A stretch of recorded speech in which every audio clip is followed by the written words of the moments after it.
Hey guys, welcome back to the channel. In this tech tutorial video, we're going to show you how you can duplicate a side project inside your workspace in the Framer website builder. So let us dive into this. Head over to Framer, log into your account, select the workspace in the top left corner.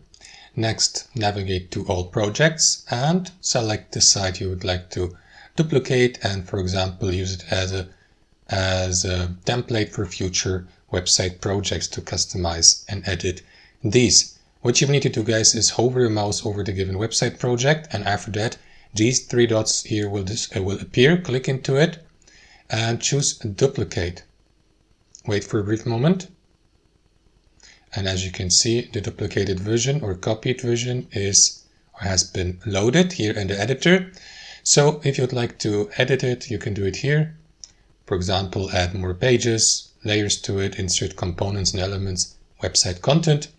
If you'd like to navigate back to the dashboard, click into that button, select Go to Dashboard, and you will see, as you can see, there's the copy of the first version. That's how it works. Thanks for watching. Hope you enjoyed it, got some value from it, and we'll see you next time on our channel.